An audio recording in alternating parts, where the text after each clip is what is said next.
අයිබෝවන් ඔයාට තියෙන්නේ රුපියල් 1000ක් විතරයි නම් ඒකෙන් ජීවිතේ වෙනස් කරගන්න පුළුවන්ද? මම අද ඔයාට කියන්නේ ෆැන්ටසියක් නෙවෙයි. ඒ කියන්නේ සුරංගනා කතාවක් නෙවෙයි. ෆැක්ටිකල් ප්ලෑන් එකක්. තවත් විදිහකට කිව්වොත් 100%ක්ම නිවැරදි සුපිරි ක්‍රමයක්. හුඟක් අය හිතාගෙන ඉන්නේ සල්ලි වැඩි වුණාම තමයි දියුණු වෙන්න පුළුවන් කියලා. නෑ, එහෙම නෑ. ඔයා මුදල් පිළිබඳ විනයක් ඇති කරගන්න. ඊළඟට පුරුද්දක් ඇති කරගන්න. එතකොට ඔයා දන්නේම නැතුව ධනවතෙක් වෙනවා. ඒක කරන්නේ මෙන්න මෙහෙමයි. රුපියල් 1000ක් කියන්නේ small amount එකක්. එහෙම එකක් නෙවෙයි. ඒ කිව්වේ පුංචි මුදලක් නෙමෙයි. ඒක ධනවත් වෙන්න සුපිරි පොයින්ට් එකක්. ඒක ඔයා යූස් කරන විදිහ, ඒ කියන්නේ ඒ මුදල යොදවන විදිහ තමයි ඔයාව ධනවතෙක් කරන්නේ.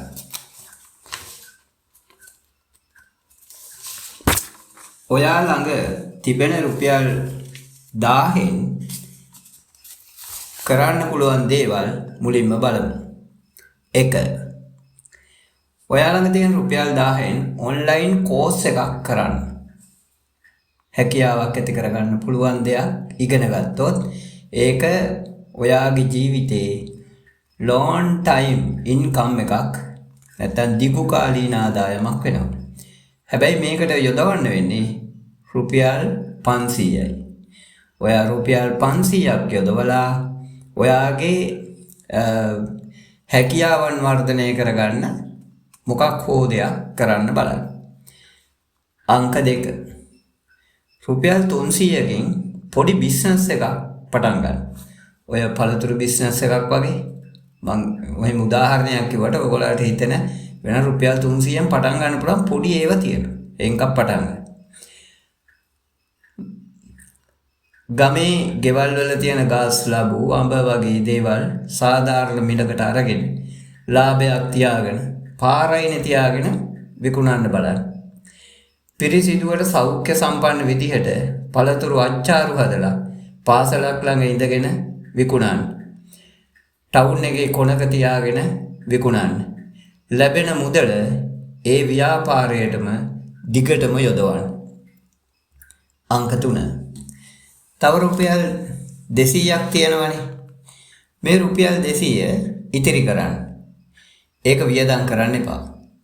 දැන් ඔයාට පුංචි බිස්නස් එකක් තියෙනවා. ඔයා යම්කිසි දෙයක් අනාගතයේ වෙනුවෙන් කරගෙන යනවා. රුපියල් 200ක ඉතුරුවකුත් තියෙනවා. මතක තියාගන්න අපේ amount එක පුංචි වුණත් ඒක powerful. බිස්නස් එකෙන් රුපියල් 1000ක් ආවම රුපියල් 200ක් ඉතිරි කරන්න. අනිත් මුදල් බිස්නස් එකටම යොදවන්න. රුපියල් 2000ක ආදායමක් ලැබුණොත් රුපියල් 400ක් ඉතුරු කරන්න. 5000ක් ලැබුණොත් 1000ක් ඉතිරි කරන්න. මේක පුරුද්දක් කරන්න.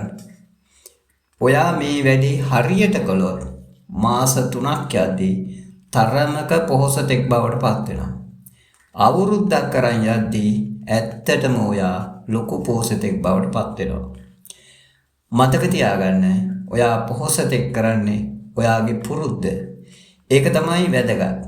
ඉතිරි කිරීම පුරුද්දක්.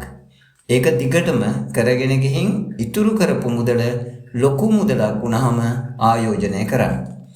ඔයාට මේ වගේ රියල් ෆැක්ටිකල් වීඩියෝ ඕන නම් මේ channel එක sub කරන්න. ඊළඟ වීඩියෝ එකෙන් අපි අමතර ආදායමක් ගන්න ක්‍රමයක් ගැන කතා කරමු. ඔයාලා හැමෝම ධනවත් වේවා. ස්තුතියි.